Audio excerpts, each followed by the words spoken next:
breakfast time, but not for me, for our buddies, the ostriches and emus. Welcome back to the American landscape. Today we're taking a short drive up into the Santa Ynez Valley from our base in Huntington Beach, California, to visit OstrichLand USA. It's just 6 miles from Solvang, California, 43 miles from Santa Barbara, California, and 154 miles from Bakersfield, California.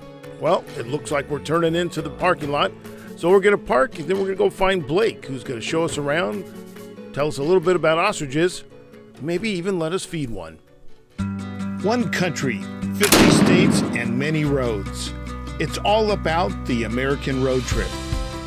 So please join me and together we'll visit roadside attractions, fascinating museums, unique landmarks, and offbeat points of interest. Hi, welcome to the Wrigley Mansion. Come on in. Welcome to the Museum of the Forgotten Warrior. But most importantly, we'll experience the inspiring people and grandeur of the American landscape. Blake? Hey, Greg. Hey, I'm Greg. How you doing? Nice to meet you. You too. Nice to finally get you here. Alrighty, we got some ostrich feeding bowls here. If you want to come with me, grab a All right. on out this way, yeah. All right, sounds great. Alrighty, right this way. As you can see, we got quite a few ostriches over here. Sure do. So is there a difference? These look like a gray neck. It seems like I've seen ones that are more white in the neck. Or is there a difference, or is this just a color? What you're looking at mostly is right now we have a lot of males over here. So the males are going to be all the blackbirds with the pinkish beaks and the pinkish legs. Okay. And then the grayish brown birds over here are the females. Now they look pretty hungry. Is this kind of normal that they know the routine that the guests are here to feed them? Yeah, it's you know, we're here first thing in the morning, and yeah, they're waiting for us. So but just stick you're one just gonna out go and- ahead and stick them out, and they're gonna start going for it right in there. Here they come. Oh wow. Hold on tightly, because Okay, they're a little they will aggressive. they will when they're... grab the bowls. Yeah, they're. Oh really? Wow. So you Whoa. can see. Yeah, you tried to grab that whole bowl, didn't you? So you've really worked that thing out, so they Yeah, can't this pull it is out. my aunt's famous invention of a dog bowl attached to a dustpan, and that's an ostrich feeding bowl. So you mentioned your aunt. Did she start the place, or? No. So the original owner for the ostrich farm was named Colin Cooper, who's from South Africa, and he brought eggs over here in the 90s, early 90s, and started doing ostriches, because back then there was a big boom in the business for the red meat. Oh. Because ostrich meat is a very lean and healthy red meat. Oh. So that was a thing for a while, and then it kind of declined, and eventually my aunt and uncle at the time purchased the property here and the business, OstrichLand. This would have been in the early 2000s, 2001. Oh, okay. And then I was going to school at Santa Barbara City College, and eventually made my way up here, and we started really making this a tourist attraction. I see. So yeah. when the first guy brought it in, he wasn't doing public feedings or anything. Not like so this. much. No, it wasn't a thing. Maybe some people would stop by occasionally, but he was really trying to raise them for the meat and selling breeding pairs, as well as the eggs. Their eggs are pretty large, right? Their eggs are quite large, So yeah. And how many equivalent, let's say, chicken eggs? Like if I break one to make an omelet, how big is this omelet? yeah, so one egg is equivalent to 18 to 24 chicken eggs. Yeah, so That's amazing. they are quite large. We can take a look at one later in the gift shop if Okay. you'd like. Oh, and do you sell? Like if I wanted to take one home with me today, can Absolutely. I? We sell fresh ostrich eggs. That's amazing. The price does fluctuate. I believe they're around $55 right now. 55? Yeah, so it is a little bit of a pricey novelty item, but it's Sure. fun. You know, it's like I said, they're big, and every family loves them. Do any of the restaurants? I mean, we're right here between Buellton and Solvang. It's a great, I hate to say touristy area, but a fun place to visit. Yeah, no. Is there anybody that serves the eggs here? Unfortunately not. Like I said, they are pricey, and I don't have just a ton of them to where I have a big wholesale market and this and that. We have done stuff in the past, but it's kind of hard to get it going. You know, it is an ostrich egg, so. Sure. And that adds a whole new component to the whole thing you're doing here. Then, Exactly, right? exactly. So how many ostriches, and then I think I saw an emu down there. How many Yeah, of let's each come do you check have? out the You wanna go see emus. some? We have around 75 ostriches currently, and about 60 to 65 emus. Oh, okay. Yeah, and we can feed them as well. And the same guy brought the emus, or did they come up later?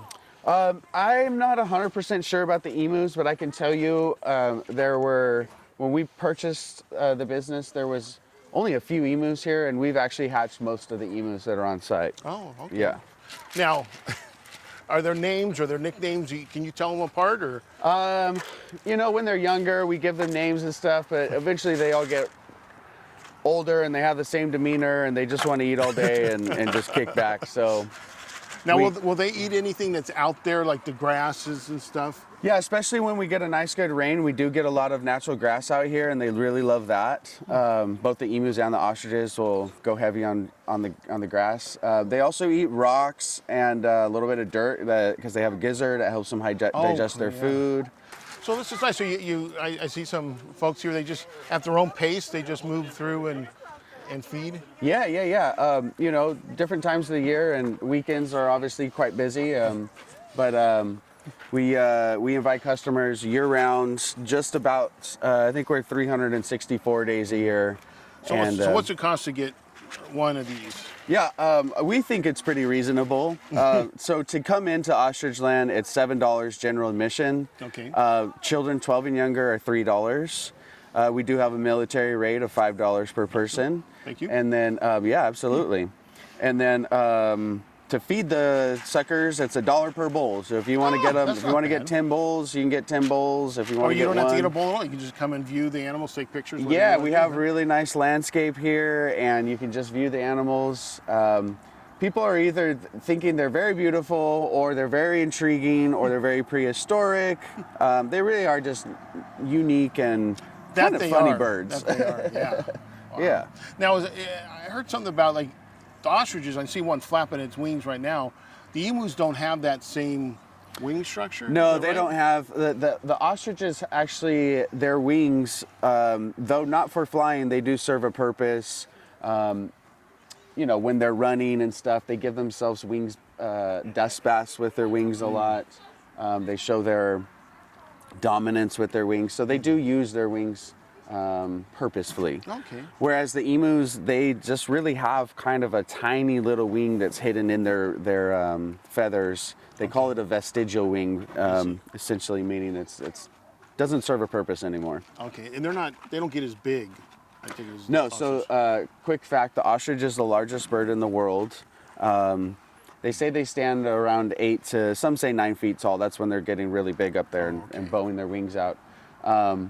And then the emu is the second largest bird in the world. And the ostrich is native to Africa, and emu native to Australia.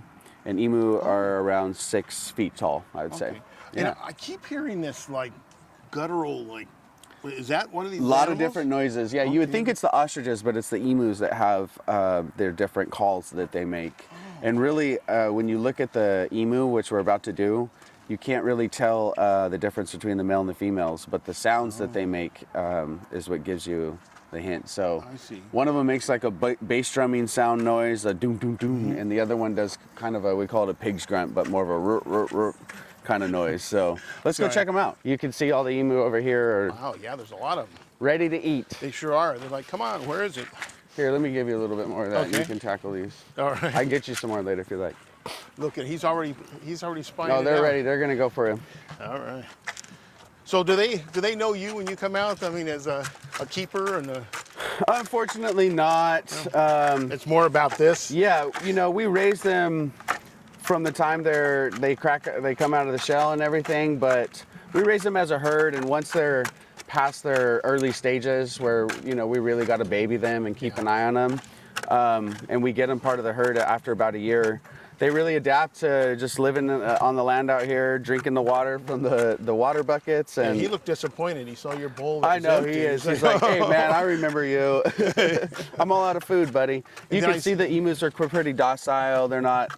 I notice when they eat, they're not quite as peckish, if you will, or. Yeah, like they're over here, like, hey, we all want to eat. We're hungry, but I can wait my turn. Saying excuse they're being me. very polite and waiting there.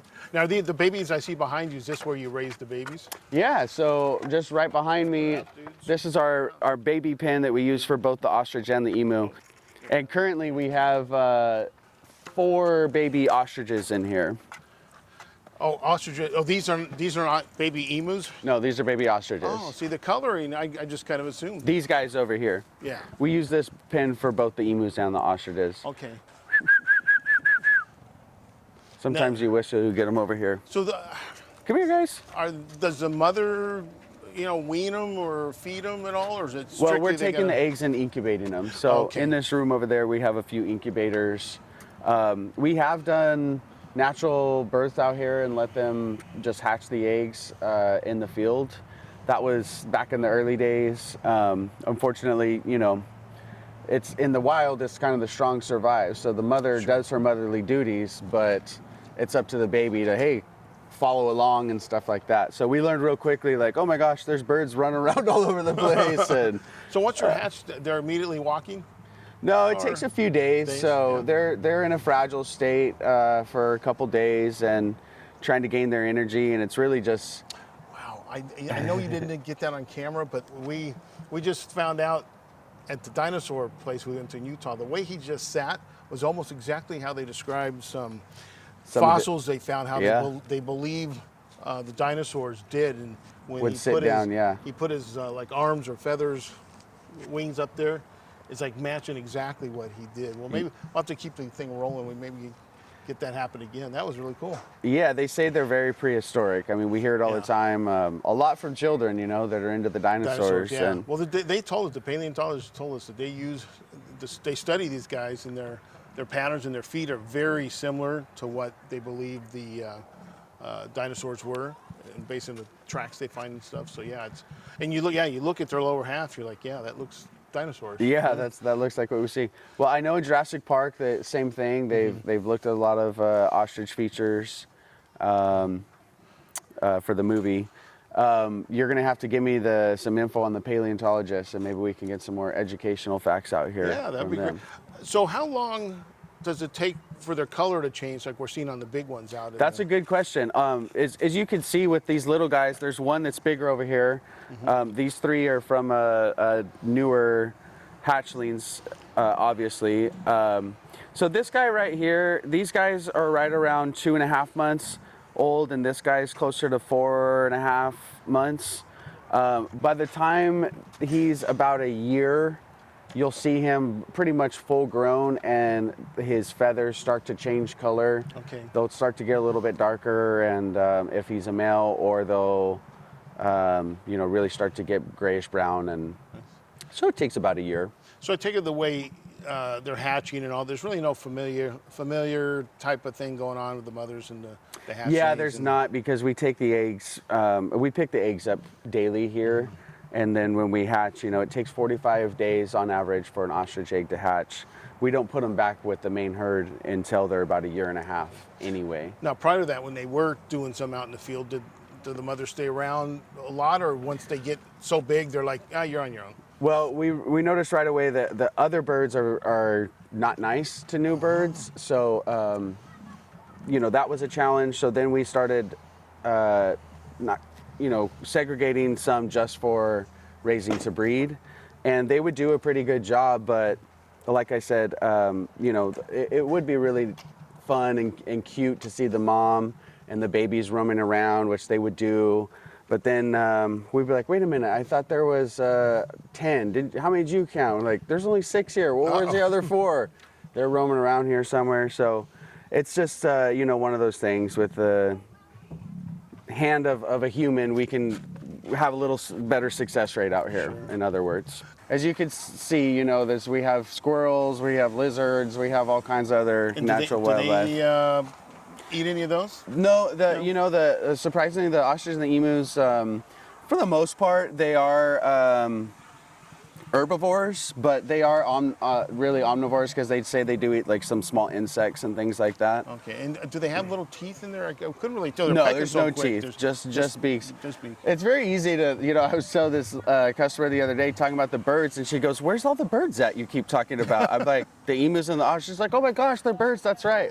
Yeah. Well, So- yeah, their size, you sometimes, like you say, easily forget. Yeah, we love the animals or this and that, but yeah, they're big flightless birds. Yeah, that's amazing. Yeah. Look at this place. I mean, Mr. Cameraman, he's got to get a wide shot of this. This is amazing. Yeah, please feel free to walk around and get all the shots. As you can see, more customers are filling in. It's a Saturday.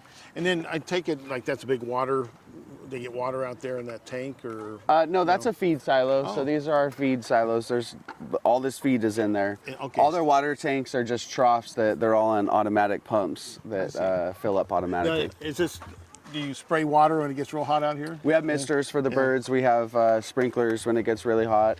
Though, ostriches, being from Africa, they can withstand high temperatures. I bet. And the emus as well. So, I bet. But when it gets into even the high 80s and the 90s, they start panting a little bit. So we pump up the water for them. So when you come out to Buellton or Solvang and you're out visiting, how long would you say, if you want to feed? Yeah, the average time for a family here is probably 25 minutes. 25 minutes. I've noticed that time extending the more we kind of grow out here and add new features and stuff. But to roam around, feed the birds, get a bunch of photo opportunities, ask a few questions, and then we have our little gift shop here Exit where you through the can gift shop, exit through the gift shop, and we got shirts and mugs and all the Okay. fun stuff. All right, and no age restriction on feeding, as long as you can hold the. No, we have thing a up? few feeding rules. I should have went over those with you earlier, but did I violate any? yeah, no, we didn't violate any, but yeah, we tell everyone every now and then we get a kid coming around the corner crying, I got picked. It's like don't lean out too far with it, I take it. Huh? Yeah, basically hold on to the handles. Like I said, they tend to grab it a lot, so sometimes that's the issue. It took our bowl. I'm like, did you read the feeding instructions? They'll Yeah, do I that. did notice. I was gripping it pretty hard because one of them just kept pulling at it. Oh yeah, they'll go for it. But yeah, it's all pretty safe and easy, and my daughters have been coming out here for years and feeding them. And So is there any, off the menu roam with the ostrich things that people ask about, or you do? Or... At this point, there's not any private come at night and see the birds or anything like that, or a safari thing. We are hopefully working on stuff like that in the future to do a tour around the property. So there's you've a got lot plans of to make this returnable, more than it's just fun to do this. I mean, it's kind of cool. yeah, to no, do that. we've been noticing a lot of families too over the years bringing their kids, and we've had the business for 20 years. It's been here for 30 years though, Okay. so a And lot of people are remembering it. Are they more active during the day or night, or is it just it's feeding time? So they're definitely gonna be active now. Yeah, they're kind of like us. They're like, hey, sun's out. You might see a few during the day just sitting down and taking a snooze or whatever. But yeah, at nighttime they kind of go to their designated areas and sit down and. So they squat and kind of curl their neck up and. Yeah, but you will see them standing, and their eyelids will be kind of glossed over, and you'll be like, oh, that one's asleep right now. But yeah. Nighttime they're taking their naps usually, and daytime they're out and they're ready to roam around. So nobody has to worry about, you go to some safari parks and all the predators, they're all sleeping in the shade, It's hard to get a look. Oh, there's one behind the corner. Yeah, But these no. guys are up and they're waiting to be fed. Yeah. Oh, that's awesome. Yep. That's awesome. So again, it's $7 to get in. $7 admission. $1 for the feed. $1 for the feed. You're looking at $8 for adults. And, Children are $3. And military. $5. $5. Yeah, a That's couple awesome. bucks off for the red, white, and blue. That's it. We appreciate that. And then, yeah, and you can keep refilling for another $1, right? Buck a bowl. So I can see it goes pretty quick. So I'd probably throw a few more bucks in just to make the It rounds, does go quickly. If the kids give me a big smile enough, sometimes I throw them a free one every now and then too. Points and- a softie then, huh? Yeah, Just bat yeah. those eyes. Come Hey, on, the boy. kids that are having a good time out here, I like them to remember it. Yeah, You know? it's a different experience. I mean, there's not too many of these. We passed something in Tucson, but we didn't go in, so I'm not sure what their mission That might have been is. Rooster Cogburn. We Yes. all kind of know each other Oh, in the okay. industry. yeah. Do you have conventions? Do you guys gather together? I think shots there for you to are. take. They're probably expecting me at some. Sorry about that. Whoops, missed those, huh? yeah. That's awesome. And what is the road out here that we? This is Highway 246, and 246, you keep okay. mentioning Solvang and Buellton. Yep. We're pretty much right in the middle of both towns. Buellton, California, really nice. little community here, and then Solvang is the Danish village, which a lot of people know because of the windmills and the bakeries. Sure. We're right in the middle in the beautiful Santa Ynez Valley is what we'd like to say. And And what are your hours? our hours are 9 to 6 daily. When the time changes, if that happens, I can't remember what we're doing, but we do adjust to the time change as well. So Okay. either 9 to 5 or 9 to 6, depending on the time of year. I see. And I think these days we're only shutting down on Christmas Day, so we're open every other day. Nice, nice. Yeah. Well, Blake, this has been a pleasure. Hey, I really Greg. enjoyed it, and if I can hit you up for some more feed, we'll take some close-ups of doing some feeding and enjoy some more of the animals. Yeah, down there. So absolutely. I appreciate your time and having us out here. This was a lot of fun. Thanks for joining us. All right. Good, All right. thanks. Thank you. Wow. So that's pretty cool. I've never held an ostrich egg before. Now, are they any thicker than a chicken egg? Yeah, the shell is definitely thicker. Anybody ever crush somebody over the head with one of these? Like they do with the... Don't do that. These are Wow. so, felonies, not misdemeanors. Oh, if I was to buy that, again, that's $55? Right now, I believe it's